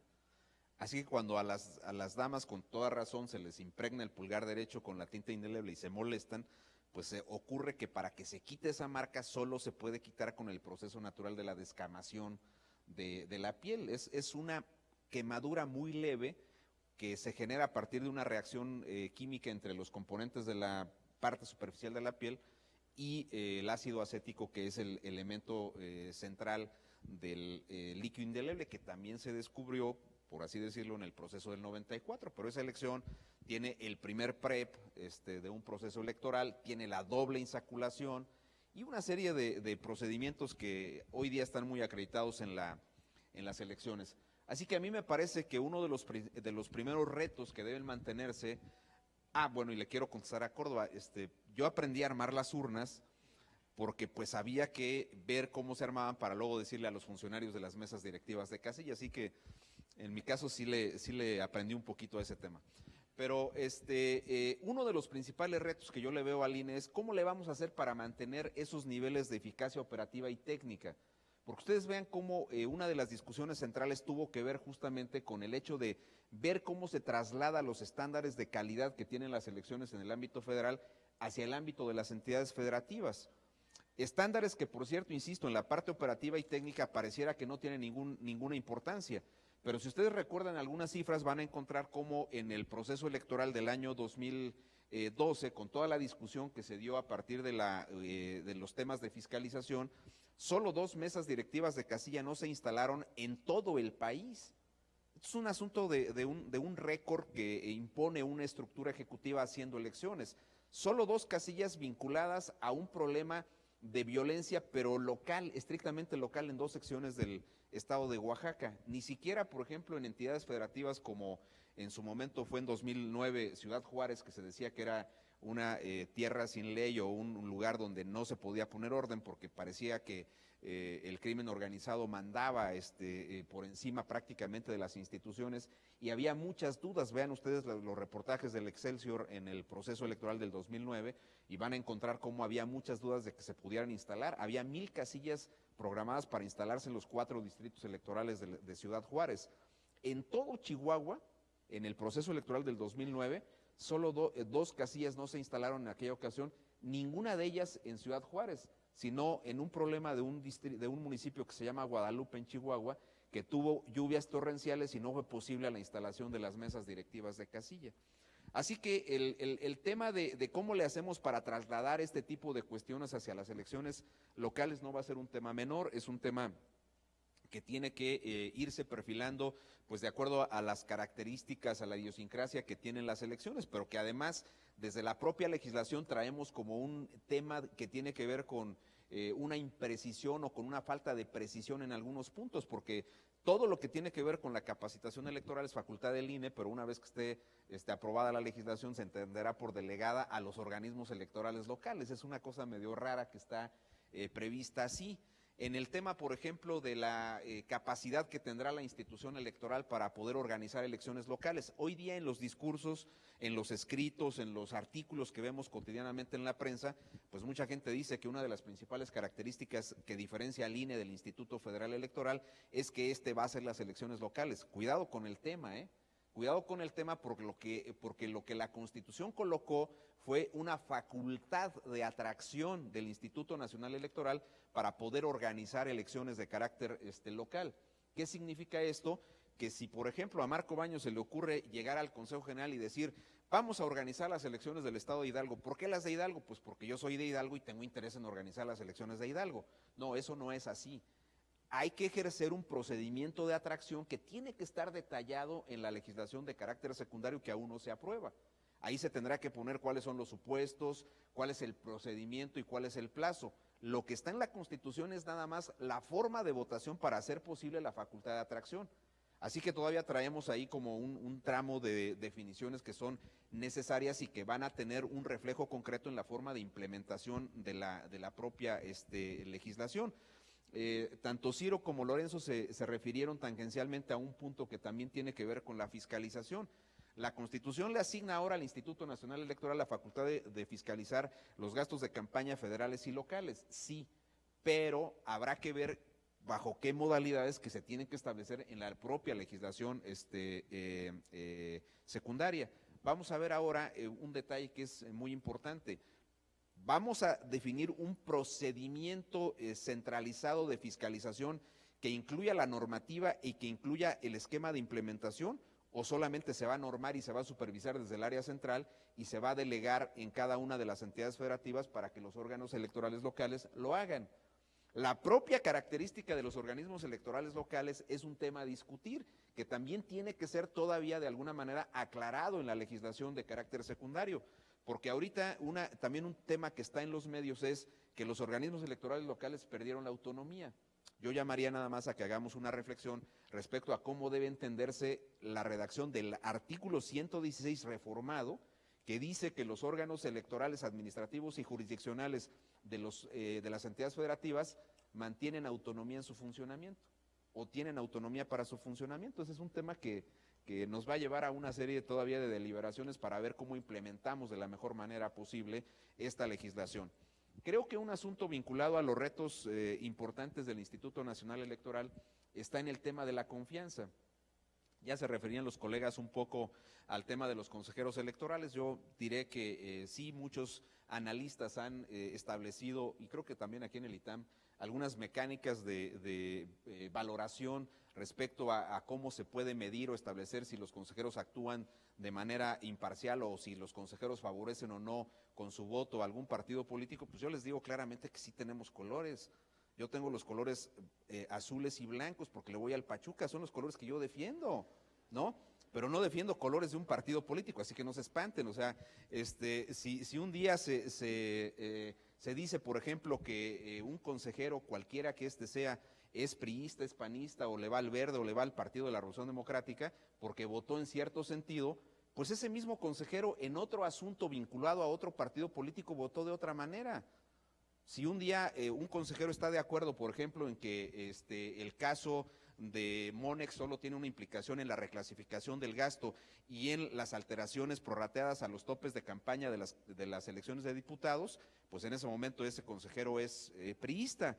Pero si otro día ese consejero electoral vota un asunto de fiscalización relacionado con los spots que el gobierno federal de Fox según una queja, hizo en favor del candidato a la presidencia en ese momento, Felipe Calderón, y decide ese consejero que en el procedimiento debe declararse que hay absolución en contra del Partido de Acción Nacional, pues entonces el consejero ese día es panista. Y estoy hablando de asuntos bastante delicados, son temas que son de una enorme relevancia. Si otro día un consejero electoral decide que es correcto un criterio para poder sanear las cuentas por cobrar del Partido de la Revolución Democrática, pues ese consejero vota en favor aparentemente del Partido de la Revolución Democrática y es un consejero que es afín al Partido de la Revolución Democrática. Si se midiera la afinidad política de los consejeros por la forma en que votan, pues un día serán panistas, otro día serán del Verde, otros días serán del Movimiento Ciudadano y así sucesivamente. Es un tema muy complejo y yo creo que debe analizarse a la luz de los temas efectivamente del manejo imparcial que debe tener la autoridad, de la autonomía que debe tener la autoridad, que se tendrá que ir revisando en temas como la designación de los consejeros electorales de los estados, que se tendrá que ir revisando con los criterios que se vayan acordando para los temas de la fiscalización y así sucesivamente. Pero el tema de la confianza, nos lo explicaba hace unos días Roy Campos, es un tema que está directamente relacionado con el momento que se le pregunta al ciudadano. Tenemos algunas encuestas que hicimos, por ejemplo, después de las resoluciones del IFE hacia los topes de gastos de campaña o hacia los temas de Monex, y entonces los niveles de confianza en la autoridad electoral son menores. Si a la gente le preguntamos si tiene confianza en la autoridad electoral después de las elecciones del 2009, el nivel de confianza es mucho más alto. Ustedes revisen las encuestas que hizo el Colmex, que hizo Roy Campos y que hizo, bueno, hay dos asociadas a estudios donde participan Colmex, y van a ver cómo de repente tenemos el 34%, de repente tenemos el 54%, es decir, la confianza tiene un reflejo en términos porcentuales dependiendo del momento en el cual se le pregunta a los ciudadanos, y esa parte me parece que sí es un tema que se tiene que revisar, pero donde además creo que efectivamente lo que vaya haciendo la autoridad electoral tiene un impacto directo en la percepción del ciudadano respecto a si tiene o no confianza en la propia autoridad. Y creo que aquí el principio constitucional que se acaba de agregar en la reforma constitucional que tiene que ver con la máxima publicidad, tiene que tener una concreción en los hechos, como decía Lorenzo Córdoba, ha sido muy insistente en que la autoridad debe ser pedagógica, que debe saber explicar. Creo que esa parte la tendremos que replantear, tendremos que tener mucho más cuidado, porque ven una cosa que también es muy cierta, sí, desde antes que se publicara la legislación de acceso a la información pública gubernamental en el 2002, ya había tomado dos decisiones el Instituto Federal Electoral para hacer transparentes cosas. Una eran los informes de los partidos políticos, aquí es Arturo, particularmente el tema de los aportantes a los partidos políticos, pero también se había tomado un acuerdo para publicitar los actos de la Dirección Ejecutiva de Administración, ni más ni menos que el manejo de los recursos públicos. Así que es una autoridad que desde entonces ha colocado en muchos sitios, tanto de internet como de medios impresos, información sobre cómo procesa las decisiones y cuáles son los resultados de esas decisiones. Y sin embargo, en términos reales, el nivel de información que hay en la ciudadanía respecto de la gestión y de los resultados que tiene con su gestión la autoridad electoral no son los que uno quisiera que hubiera. Yo invitaría, por ejemplo, a que revisemos con mucho cuidado el tema de fiscalización del proceso pasado, porque la unidad de fiscalización tuvo, en mi opinión, un propósito que se cumplió. Podemos estar o no de acuerdo con el Monex o con los topes de campaña, pero el hecho concreto es que antes de que la unidad de fiscalización emitiera ese tipo de resoluciones, hicimos normas para que pudiera funcionar esa unidad de fiscalización. Y el reglamento de fiscalización que aplicó la unidad en el proceso del 2012 tuvo como correlato una actualización del reglamento de fiscalización que traía normas vigentes desde 1999. En 1999 se colocó en el reglamento de fiscalización la regla del prorrateo, donde del total de los recursos centralizados que manejan los partidos, déjenme ver si logro explicar qué es eso de los recursos centralizados. Los partidos hacen gastos que tienen impactos en las elecciones federales o en las locales. Por ejemplo, pueden contratar gorras, playeras o espectaculares que si se contratan desde el centro, desde una partida que ejerce centralizadamente el partido, pueden usarse, por ejemplo, para colocar espectaculares en Quintana Roo, en Sonora, en Hidalgo, etcétera. Ese gasto centralizado, del total del gasto centralizado, los partidos políticos tienen derecho a prorratear de acuerdo a sus propios criterios el 50% de esos recursos, y el partido dice cómo debe prorratearse. Si ustedes revisan, por ejemplo, de esa regla de prorrateo, el PAN la aplicó al 0% en la campaña presidencial del año de 2006. O sea, el candidato Calderón no tuvo un peso prorrateado por el Partido Acción Nacional de ese 50%. Ahora en las campañas presidenciales del 2012, el PRI decidió, o el PRI y el Verde decidieron que solo el 1% del gasto centralizado se prorrateaba para la campaña presidencial y el resto para el resto de las campañas. Dicho de otra manera, ese 50% de gasto centralizado, que está como una regla en el reglamento de fiscalización, fue lo que aprobó la unidad de fiscalización, lo que aplicó la unidad de fiscalización al preparar los dictámenes correspondientes. Y obviamente tuvo una discusión intensa porque los partidos políticos tuvieron valoraciones sobre eso, los analistas tuvieron valoraciones sobre ese tema, pero por ejemplo no se dice que durante el proceso del 2012 echamos a volar una plataforma tecnológica que nos permitió saber cuántos espectaculares colocaron los partidos políticos en la vía pública. Un partido político puede decir, no, es que yo nada más contraté 300 espectaculares para la campaña de Josefina o de López Obrador o de Enrique Peña, pero nosotros tenemos por vía de Google una plataforma que nos permitía fotografiar vía satélite todos los espectaculares que tenían los partidos en la vía pública, y entonces conocíamos las modalidades o las versiones del espectacular. Si un día en un espectacular aparecía Enrique Peña con una corbata verde diciendo vales de medicina, o en otra ocasión aparecía con una corbata roja y con otro eslogan, pero en el mismo lugar, pues evidentemente ese spot es un spot diferente, es un espectacular diferente al espectacular que tenía, donde aparecía con una corbata de color verde y con otro eslogan. Ese tipo de cuestiones las tenía la unidad de fiscalización y se pueden confrontar contra el informe del partido. El partido dice 300, y si yo tengo fotografías de 600 o de 5,000, pues evidentemente que el nivel de contabilización de gastos no es sobre 300, sino contra los 5,000 que yo tengo fotografiados. Son temas en los que se ha venido avanzando, pero son temas que paradójicamente no han logrado establecer una satisfacción real ni entre los propios actores políticos y menos de la autoridad frente a los ciudadanos en la forma en que se ha, digamos, presentado la información. Y creo que sí es un gran tema el de lograr un esquema de fiscalización que a la luz de la nueva reforma constitucional pues permita que se sepa con claridad cuánto gasta un partido y que además permita aplicar de manera correcta las nuevas causales de anulación de elección, que ahí, por ejemplo, tenemos otro gran reto que consiste en un detalle muy importante. Ustedes saben que en materia de acceso a la radio y la televisión, el Tribunal Electoral ha venido colocando diversos criterios. Entonces, la discusión está respecto a qué se compra en radio y televisión. Para poder demostrar que un espacio en radio y televisión se compró indebidamente, hay que tener un contrato, hay que tener un recibo, hay que tener una factura. Con eso se demuestra la compra. Es muy difícil que eso ocurra en la realidad. Para decirlo claramente, si un partido tiene un espacio adicional a los que tiene por los tiempos oficiales del Estado en la radio o la televisión, pues difícilmente ustedes van a encontrar un contrato atrás de ese espacio. Entonces el tribunal ha establecido criterios para asimilar esas apariciones de los políticos en la radio y la televisión a una expresión que estaba en la Constitución y que se va a reincorporar a la propia Constitución, que se llama adquisición. Pero hemos ido a muchos extremos con el tema de la adquisición. ¿Por qué?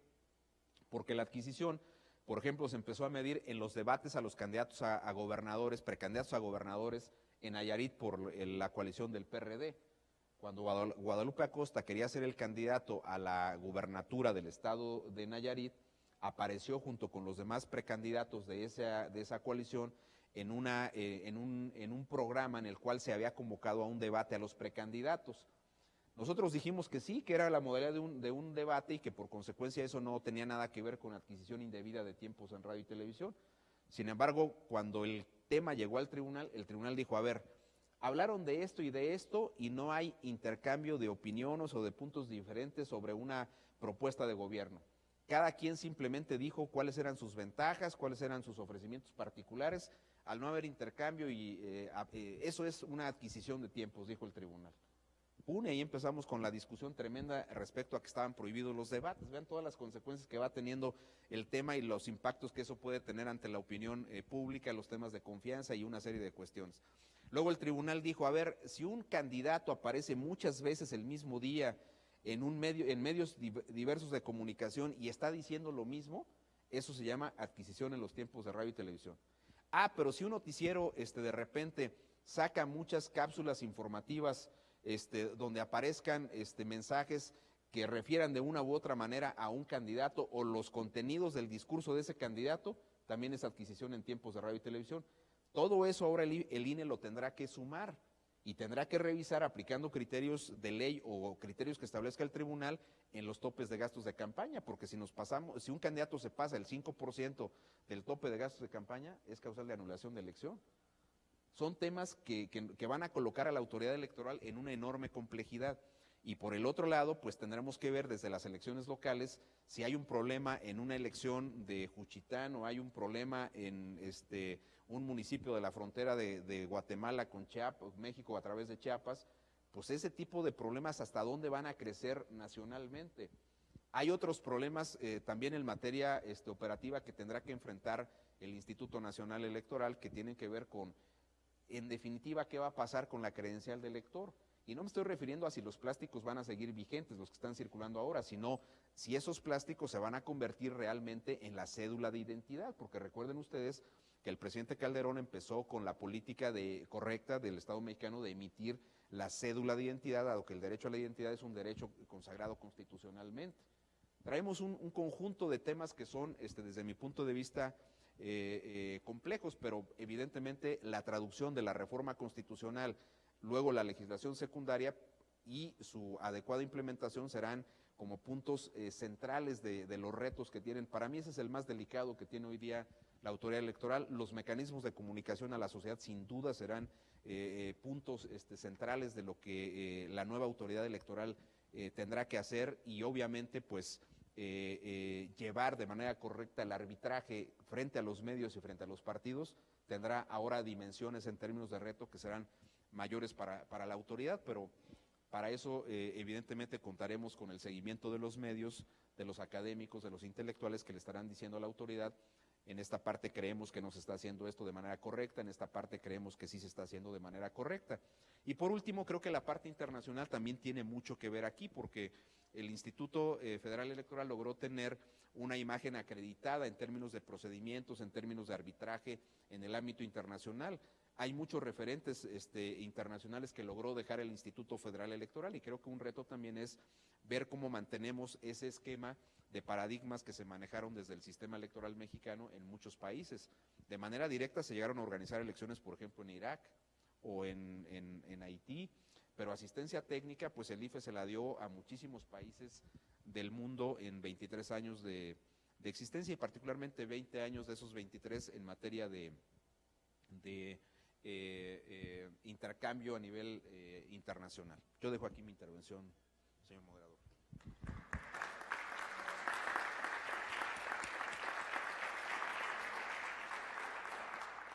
Consejero Arturo Sánchez, muchas gracias. Muchas gracias. Agradezco mucho la invitación a estar aquí.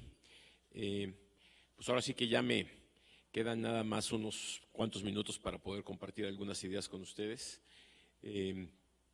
Quizás sea conveniente poner aquí también el reloj que tenemos en el IFE, que limita claramente lo largo de nuestras exposiciones, para que todos tengamos la misma oportunidad de compartir con ustedes las ideas. Pero bueno, ya que Marco empezó con una anécdota, déjenme decirles cómo veo yo la reforma electoral. En 1999, el consejero Lujambio y yo teníamos un problema en la Comisión de Fiscalización. Había habido una elección en 97 y los medios de comunicación habían estado presentes. Y habían hecho una gran venta de spots y había estado presente los candidatos a diputados en diferentes lugares y el problema del spot empezó a ser un problema para buscar equidad en la competencia y no teníamos forma de fiscalizar el gasto de los partidos en radio y televisión. Porque los partidos nos decían, yo compré 20 spots y aquí está la factura. ¿Y quién los había comprado? La ley no nos decía qué hacer al respecto. La Constitución no nos daba instrumentos para hacer nada al respecto.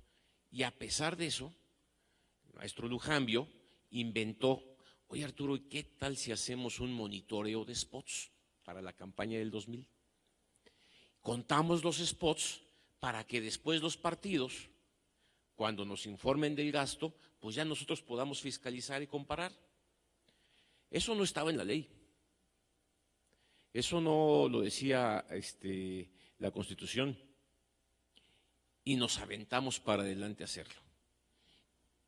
Así veo yo lo que tenemos que hacer ahora con la reforma constitucional y con la reforma legal que está presente. Yo la veo como una gran fuente de oportunidades. Yo la veo como un conjunto de temas que se apilaron. Creo que Marco ha hecho una muy buena descripción de muchos de esos temas que están puestos ahora en la ley. Y lo que tenemos enfrente es una gran oportunidad de justamente hacer que los procesos electorales lleguen hasta donde no han llegado. Las reformas constitucionales y las reformas electorales no surgen porque los diputados y senadores o los partidos políticos un día se les ocurre cómo mejoramos las cosas. Surgen porque hay problemas que resolver. Y los problemas que se plantearon los señores legisladores en la reforma constitucional y legal son problemas reales. Por ejemplo, un problema que ha generado mucho ruido. Se anula una elección si alguien rebasa el tope de gastos de campaña. ¿De dónde lo sacaron? Pues hay partidos que están seguros que sus colegas han violado los topes de gastos de campaña. Y cuando más el IFE podía ponerles una multa. Nosotros le pusimos una multa al candidato, bueno, al Partido Acción Nacional y al Partido Verde por haber rebasado topes en la elección presidencial del 2000, ¿sí? Pero el señor se quedaba sentado en su silla como presidente de la República.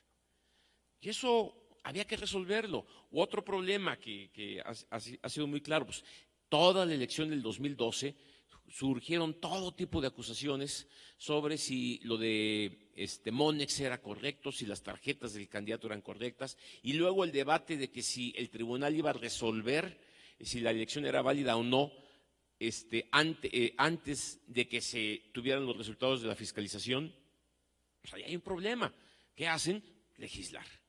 Entonces, lo que tenemos ahorita y lo que tenemos como un reto importante, que este es el tema de la plática, es que estamos apenas a 394 días de la elección del 7 de junio del 2015, porque la Constitución dice que la elección va a ser el primer domingo de junio, ya no julio como antes. Y en este periodo que nos queda, 394 días, tenemos el gran reto justamente de tomar la Constitución y las leyes y llevarlas como autoridad hasta donde podamos para que se cumplan y se resuelvan, no los problemas técnicos, que pues eso estamos acostumbrados a resolverlos en el IFE y ahora en el INE, sino resolver los problemas que se han planteado los propios partidos, dando certeza en la forma como los vamos a resolver. Ahí es en donde están muchos de los temas que ahorita ha encarado muy claramente el consejero Baños. Y bueno, oportunidades para qué. No es que la reforma vaya a garantizar que los gobernadores no se vayan a meter en las elecciones locales. Pero si se nos da la autoridad de nombrar consejos locales, si se nos da la autoridad de participar en las elecciones locales, con las atribuciones que le da la Constitución al INE, si tenemos la norma que dice que nosotros vamos a coordinar y vamos a resolver varios de los problemas, pues la responsabilidad y el reto es llevarlo hasta donde podamos llevarlo para evitar los problemas que generaron la misma reforma. Segundo tema, ya se habló mucho de la fiscalización. Lo mismo. Se piensa en la fiscalización no porque haya que ser más pulcros en las revisiones y demás, eso es una obligación, sino porque los partidos siguen encontrando muchas formas de darle la vuelta al ingreso y al egreso de sus recursos. ¿Cuál es nuestro reto? Llevar lo que nos dé la ley y más hasta donde podamos para transparentar claramente la rendición de cuentas por parte de los partidos. Recursos públicos o recursos privados. Los públicos no tienen mucho chiste. Yo sé cuántos pesos te doy, pues de tantos pesos entrégame cuentas. El problema son los recursos privados. ¿Y cómo le vamos a hacer para llevar la actitud de la autoridad lo más posible para ganar credibilidad en lo que gastan los partidos? Un reto que se mencionó también aquí muy importante. Fíjense ustedes, el IFE se hizo fuerte porque tiene un servicio profesional electoral, lo decía el consejero presidente, que son los que realmente hacen la elección. Ahora el reto es llevar y trasladar esa experiencia a cada uno de los estados para que con un servicio profesional electoral cualquier funcionario público del país dedicado a las elecciones, dedicado a organizar elecciones dentro del servicio profesional electoral, cumpla los requisitos de ingreso, permanencia, evaluación, capacitación, profesionalización que tienen los trabajadores del IFE, ahora INE. Y eso implica sin duda mucho trabajo, pero el reto realmente, otra vez, y con esto lo llevo a sus consecuencias, el reto es, como lo dijo Lorenzo hace un rato, que en los próximos 394 días hagamos factible que sea una realidad para el país en todas las elecciones federales y locales este tipo de problemas que planteó la Constitución. Déjenme llevarles otros 3 ejemplos en este tipo que son problemáticas. El presidente de la República salió a decir, voy a proponer que las candidaturas sean de 50% de un género y 50% del otro. Vale, la Constitución y ahora eventualmente en la ley. ¿Sí? Nada más que eso implica no nada más una lista de nombres masculinos y otra lista de nombres femeninos que nosotros registraremos en el Consejo General del INE el año que entra.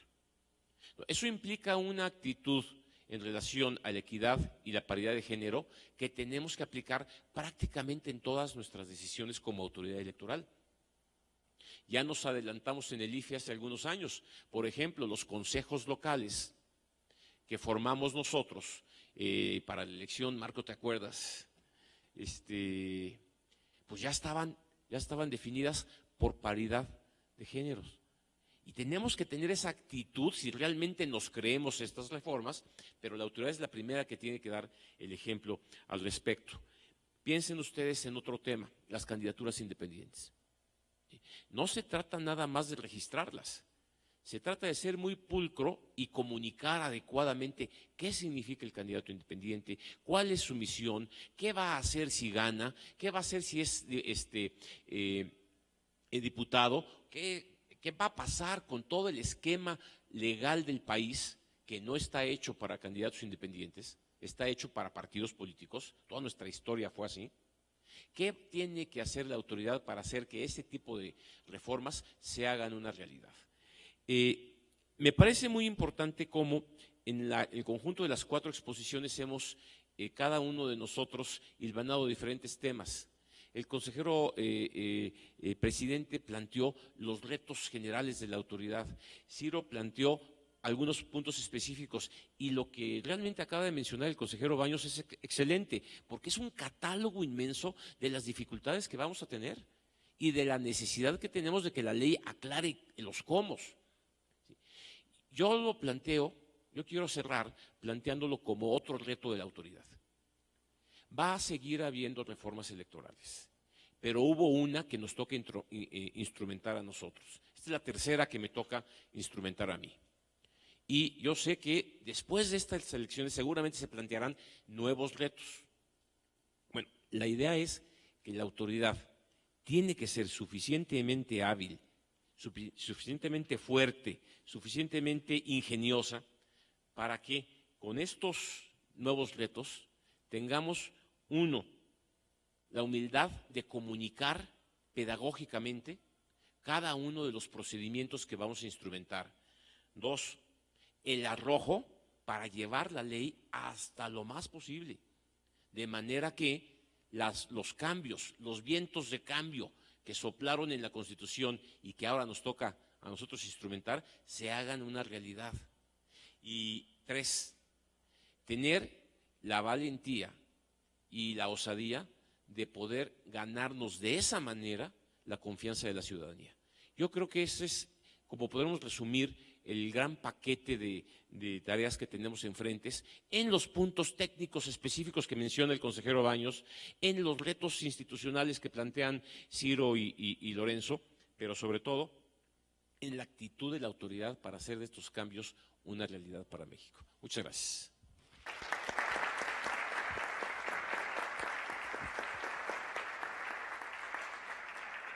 Muchas gracias, consejero Sánchez, por pues realmente darnos esta visión de oportunidad, ¿no? En cuanto a la reforma electoral. Y bueno, pues quisiera pues juntar unas cuantas preguntas del auditorio.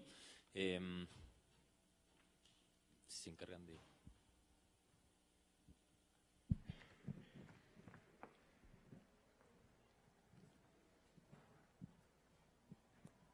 Buenas tardes, soy Luis Bustamante, estudiante de Ciencia Política.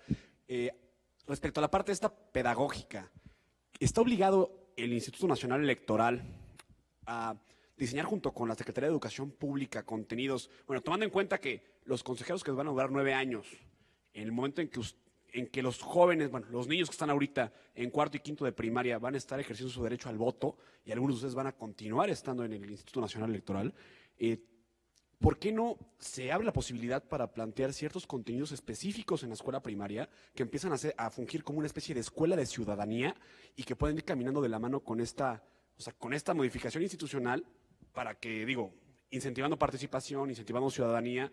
Creo que es algo que no se ha puntualizado tan claramente, ¿no? Que no se ha hecho, que se ha hecho quizá, pero se ha transmitido qué es el IFE, qué es el INE. Bueno, se transmitía qué es el IFE, ahora se podía transmitir qué es el INE, pero más que eso, también pensar en este punto particular de, pues, difundir ciudadanía, ¿no? Ser una verdadera escuela de ciudadanía, obligaciones, responsabilidades, cómo se compone toda esta parte, ¿no? Creo que es muy importante. Hola, mi nombre es Carolina Grimaldi. Bueno, quizá mi duda es básica y necia, pero yo todavía no entiendo qué justifica la creación de una nueva institución en lugar de, y no la expansión de las facultades del IFE y, bueno, obviamente el llenado de los vacíos legales y constitucionales que habían. O sea, todavía no entiendo por qué, si la confianza es lo más importante para una institución, sobre todo de esta índole, ¿por qué el cambio de institución? Es como borrón y cuenta nueva cuando la ciudadanía ya tenía un nivel de confianza en el IFE. Entonces, no entiendo. ¿Por qué no juntamos una más y pasamos a respuestas?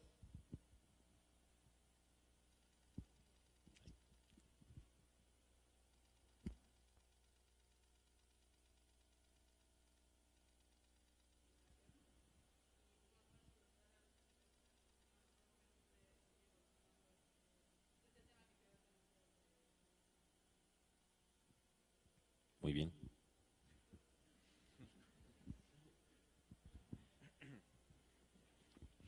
Bueno, gracias. Me refiero brevemente a las 3 preguntas. Tenemos trabajando con los niños y con los jóvenes en varios frentes y creo que hay que ver la manera de reproducir y ampliar ese nivel de incidencia que se está teniendo en estos públicos. Lo hemos hecho a través de las consultas infantiles y juveniles, que por cierto, ayer en el noticiero de López Dóriga se citan varios datos importantes del último informe que presentamos respecto de la consulta infantil y juvenil del 2012, pero también lo hemos hecho a través de un documento que se llama Informe País, que genera una perspectiva de cómo la ciudadanía ve los temas vinculados a la democracia. Lo hemos hecho también a través de múltiples programas que tienen las vocalías de capacitación de la institución, que tienen que ver con fundamentalmente escuelas primarias, y en algún momento lo hicimos a través de un convenio que se tenía con CEP para contenidos específicos en los libros de texto.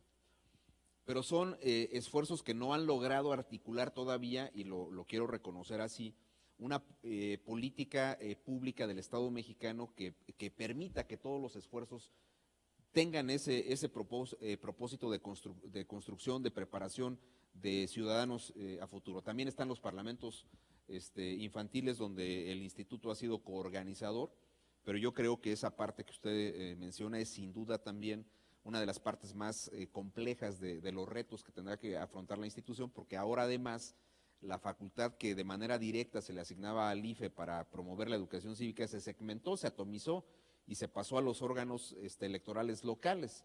Así que se tendrá que buscar en la legislación secundaria, ojalá venga un correlato, son las opiniones que algunas de las opiniones que hemos vertido, para que le den al INE una facultad de articular directrices, lineamientos y esfuerzos a nivel nacional que apunten en esa dirección. La promoción de la educación cívica debe ser fundamentalmente construcción ciudadana en sus diversas acepciones. Creo que esa parte coincidimos y creo que se tiene que seguir haciendo. Hace algún tiempo fui invitado a la escuela de Gabriel, que es mi niño, tiene 5 años, casi poco menos de 5 años, para explicar qué hago.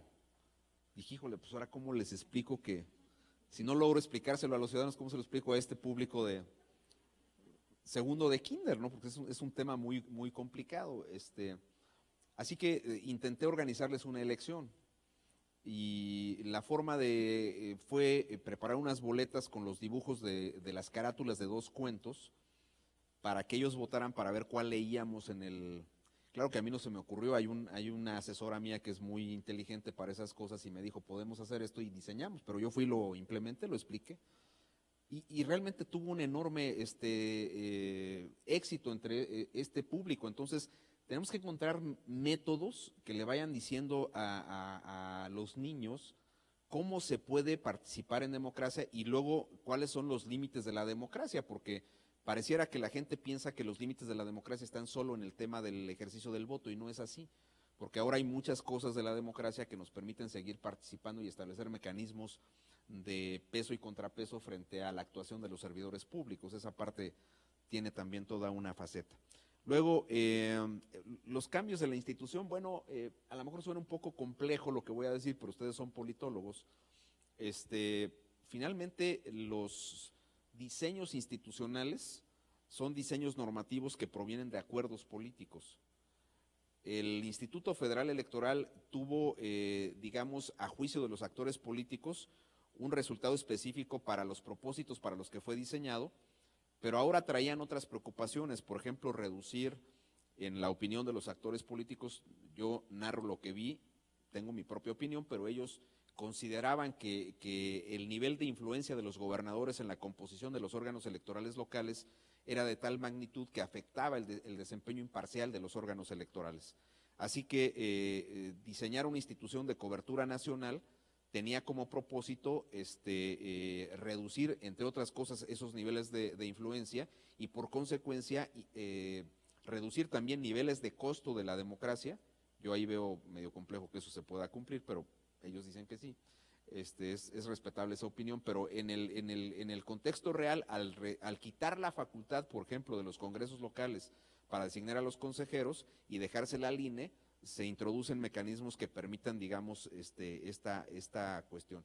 La otra es, obviamente, trasladar estándares de calidad que no se tienen por ejemplo, en los programas de resultados preliminares, en los mecanismos de integración de las mesas directivas de casilla y en una serie de procedimientos, por ejemplo, métodos para recolección de información durante la jornada electoral, que se tienen acreditados en la autoridad federal, pero no así en las autoridades estatales. Y solo pongo como ejemplo lo que ocurrió con el PREP en la última elección de gobernador de Baja California, que recordarán ustedes que incluso el órgano electoral local decidió que no tendría como referente pues el PREP, lo suspendió de hecho, para decirlo de otra manera, en las últimas elecciones de gobernador. Eso genera incertidumbre sin duda. Imagínense las discusiones sobre el PREP en el 2006. Pues ahora imagínense si el PREP se hubiera suspendido. No, bueno, pues el IFE hubiera desaparecido desde poquito después de la elección del 2006, pero en fin. Redistritación es un tema muy, muy complicado porque siendo en rigor la aplicación de una serie de variables que permitan la actualización de la geografía electoral para lograr niveles homogéneos de representación en los distritos electorales, donde por cierto el criterio no es la ciudadanía, sino son el número de habitantes. La representación política no se ejerce sobre los ciudadanos, sino sobre los habitantes de una determinada región. Decir, por ejemplo, que tendría que tomarse como base, que era la propuesta del PRD, exclusivamente los listados nominales, me parecería que no es prudente. ¿Por qué? Porque un diputado no puede representar solamente a los que votan, tiene que representar a los niños y todas las demás personas que se encuentran en esa comunidad. Dejamos pendiente el tema fundamentalmente porque estaba en tránsito la reforma constitucional y porque sí estaba en el ambiente la posibilidad de modificar las reglas para la redistritación, para hacer la redistritación. Y se pensó que, por ejemplo, la votación, la lista nominal, podrían ser criterios adicionales que pudieran tomarse en consideración para poder hacer la actualización de los distritos electorales, cosa que finalmente no ocurrió. Ahora el problema central que tiene el INE es que no podemos operar la redistritación antes de las elecciones del 15 porque tiene muchos efectos secundarios que ya en términos de tiempo sería muy difícil de aplicar. Así que diferimos la aplicación de la redistritación hasta después del proceso electoral del año del 2015, con un componente nuevo, porque la Constitución sí estableció que las geografías electorales de los estados tienen que hacerse desde el Instituto Nacional Electoral para poder hacer congruentes las geografías locales con la federal. Lo voy a explicar de una manera muy gráfica. Si tú revisas, por ejemplo, los distritos electorales de León, los de Monterrey, Guadalajara, que son ciudades grandes, vas a ver cómo la geografía local no corresponde con la federal. Son más los distritos locales que los federales. Si, por ejemplo, León tiene 3 federales, debe tener como 6 locales para las elecciones del Congreso estatal. Pero la forma en que están hechas las geografías de los distritos locales es probable que muerdan un pedazo de un distrito, de más de un distrito federal. Así que en las condiciones actuales, donde, por ejemplo, el Instituto Nacional Electoral podría organizar elecciones locales, para hacer los cómputos sería muy complicado que tú tengas geografías que no estén, geografías de distritos locales que no estén todas ellas metidas dentro de un distrito federal. Entonces hay que acompasar, hay que hacer congruentes esas geografías y por eso decidimos pasarlo hacia el proceso, más bien hacia el año 2016. Perdón, Arturo. Completar algunos puntos de lo que dice el consejero Baños. El tema de la pedagogía. Yo creo que una visión es la que menciona el consejero Baños, pero déjenme ver la otra cara de la moneda. ¿Qué le pasa a una institución como el IFE y ahora el INE? Es una institución que en los procesos electorales es muy observada y se están esperando que la autoridad tome decisiones. Y créanme, hay decisiones que tomamos que son muy populares. Cuando le ponemos una multa inmensa a un partido político, la gente le tiende a gustarle y aplaude. Cuando le pusimos algunas multas a Televisa o TV Azteca, igual. Pero el día que dijimos que Televisa no merecía ser sancionado por determinada cosa, bueno, la chifliza fue espantosa. ¿En dónde está la labor pedagógica? En poder traducir, comunicar cotidianamente, explicarle a la gente qué es lo que estamos haciendo, por qué estamos llegando a estas decisiones, por qué cuando levantamos la mano en la mesa de consejo y nos dividimos, que ya nos pasó, 5-6. ¿Sí? ¿Cuál es el debate que realmente está atrás? ¿Por qué son 2 opciones que pueden ser ambas válidas y lo que nos está faltando es una definición legal?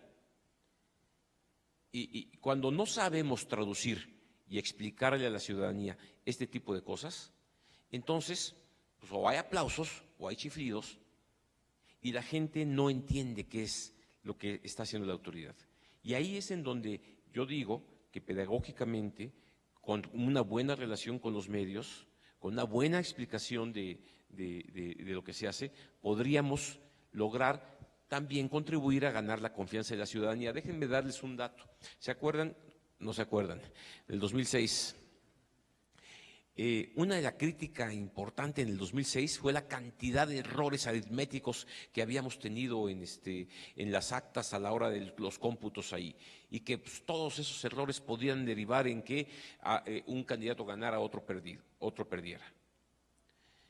Para el 2006, porque se mejoró después en el 9 y en el 12, para el 2006 es la elección que menos errores aritméticos había habido en la historia del IFE. Porque año con año, elección tras elección, habían ido mejorándose más y más y más el diseño de las actas y demás, pero no lo supimos explicar.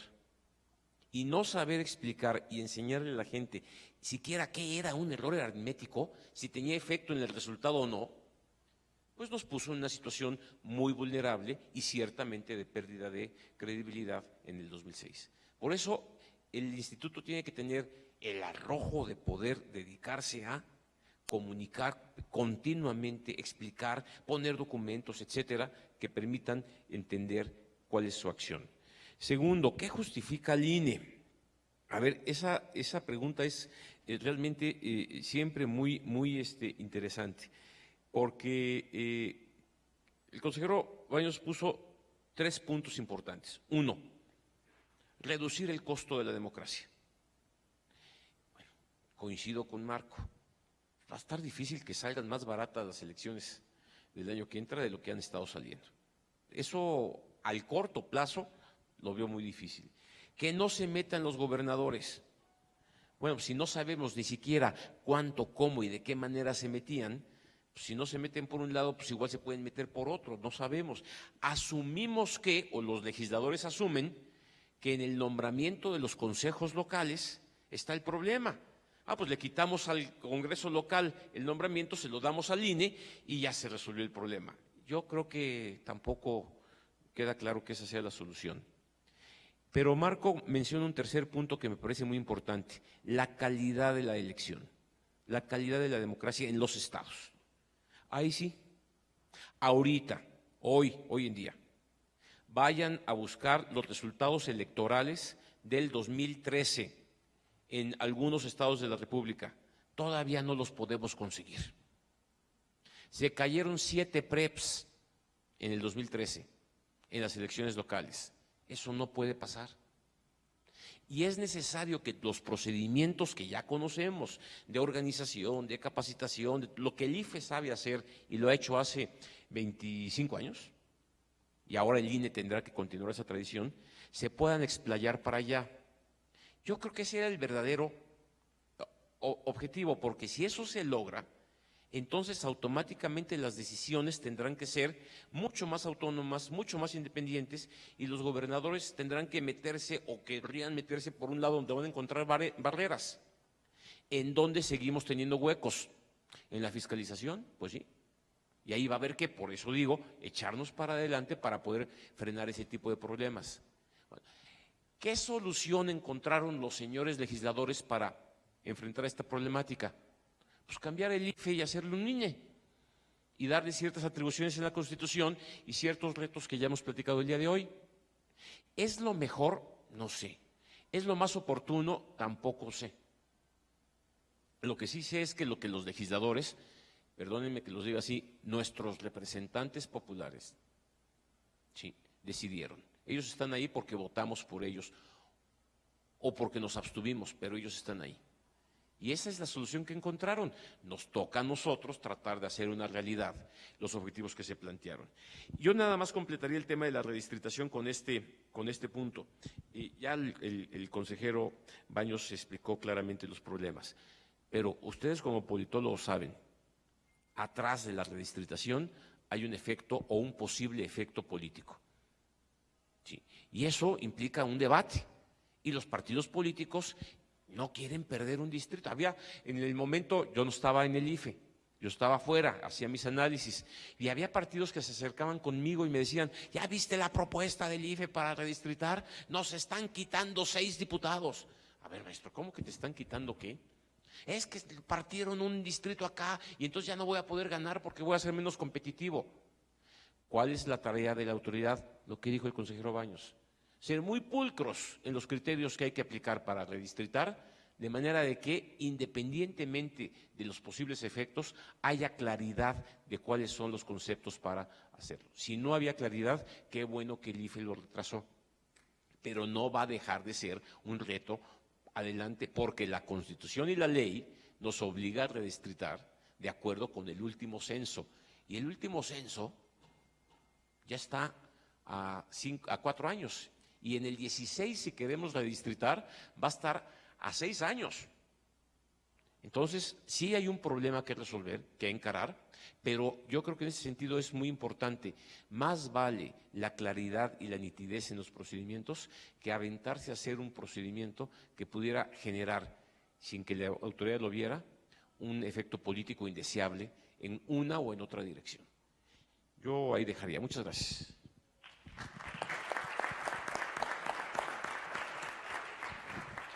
Bueno, pues quisiera agradecerle mucho a los consejeros que se quedaron y a los ausentes su participación en este pues, diálogo con los estudiantes y pues conocer las opiniones de este nuevo pues, regulador electoral, este nuevo árbitro que pues está definiéndose mientras hablamos casi. Muchas gracias y muy buenas tardes.